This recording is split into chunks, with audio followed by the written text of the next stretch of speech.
Pet peeves, part 2. Can we please talk about the stupid Paranormal Chickadee here.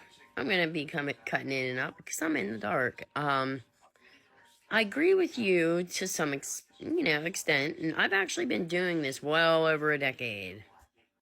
Now, cat balls are good for maybe to start out and everything, but I do utilize cat balls, but I'm really starting to dislike them only because they die very quickly, and it is like you breathe and those things go off because they are very sensitive.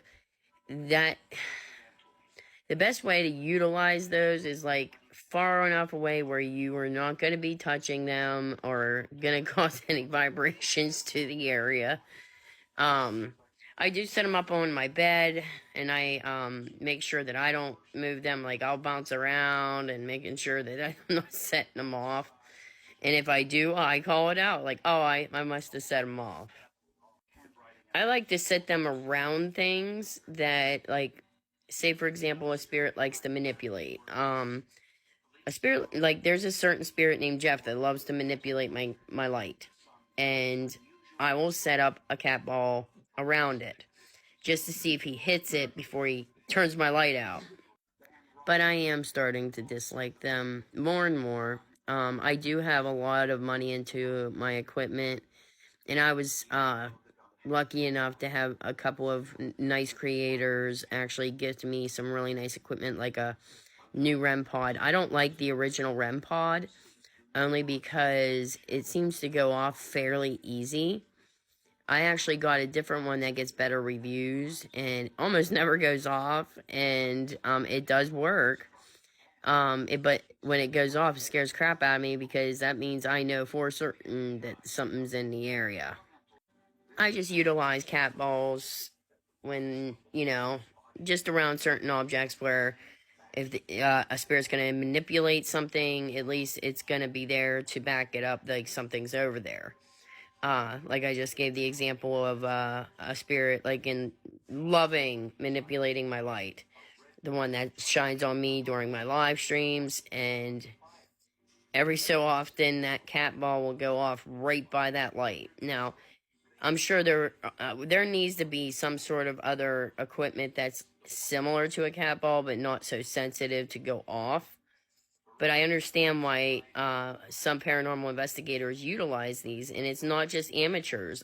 Like I said, I have well over a decade of paranormal experience, and before I got gifted some stuff, I had about $1,100 to $1,200 in my kit already.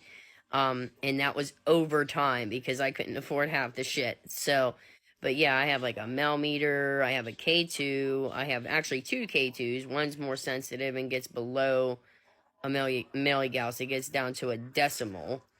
I have a laser grid. I did have a camera. Won't get into that.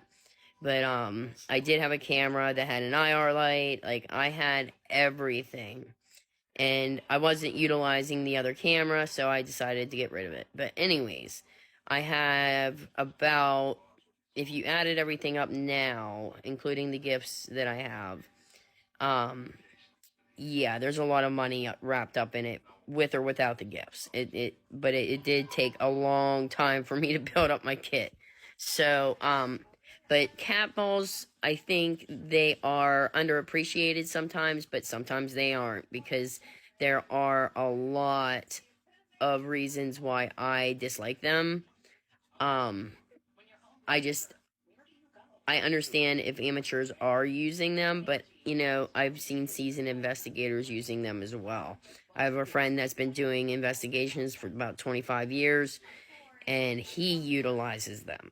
So, I mean, it's not just amateurs, it's even seasoned ghost hunters that you do use them, but I'm really starting to have a love-hate relationship with them because they die very easy, and everybody's like, oh, you can replace the battery. Sure you can. Sure you can. You have to, unscrew them and get the most ridiculously small ass battery for them. And if you have a lot of them and they're all dead, I doubt you're going to want to individually change every single fucking battery in them every chance you get. I had about 15 cat balls. I am down to, what is it? 7? 7. They die very quickly. So I get where you're going with the pet peeves with this. But I wanted to give you a suggestion that you should be putting on yours with the pet peeves. Because I have major pet peeves with the one in particular. And that would be dowsing rods. That's my first one. Dowsing rods, I actually see a lot of live streamers doing these and like charging for yes and no questions with these fucking dowsing rods. But if you watch them very closely, and I actually proved this on my live before, it is a slip of the hand with these yes and no questions that they're doing. All you have to do is tilt them ever so slightly downward to get them to cross. And I caught it very, very quickly with one of these other creators that are doing yes and no questions with dowsing rods and charging people for it. Now, dowsing rods, I don't have a steady hand for those at all. They're ridiculous. But I have been seeing them utilized in taking advantage of people. And I have seen this particular creator literally just a sleight of hand. Like if you don't know what you're looking for, you ain't gonna find it. And they literally just go downward ever so slightly just to get them to cross.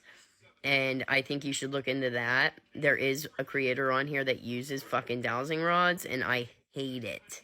It's a big pet peeve of mine. My other one is pendulums. However, I did have something happen to me during a live stream where I was trying to prove that pendulums, if you have, like, when you have human manipulation involved, it is really hard to use them for yes and no. Yes, you can hang them up on something and they can do that, but they can swing ever so slightly with even just a little movement. It's just, but one night I decided to show people, hey, this is how they work, and how I was trying to prove to people that, pendulums I don't like them. I've also seen people use pendulums to make money. And it is really not hard to manipulate those either. But the night that I was trying to prove these wrong, I had something happen where my pendulum pulled away from me. Like, straight away from me. Like, I tried to get it the best angles possible, and in certain angles, it looked like it was pulling away from me, but it actually was pulling away from me, and in one angle, you could see it very well. But, I do not like pendulums, even now, even that happening to me, I don't like them, unless you have them sitting on a hard surface, where no one's going to be near it, it's going to, cause it to rock back and forth. You're going to hang it on something for it to, answer questions. But that is my biggest pet peeves in the paranormal. I have many more, too. If you ever need someone to, talk about this, please let me know. My son's sick, so that's why you're hearing coughing in the background. I've been trying to help him all evening. So, have a good one. I hope this gives you some more paranormal pet peeves. And I'm on board with the cat balls. The more I use them, and like I said, I try to always utilize new technology.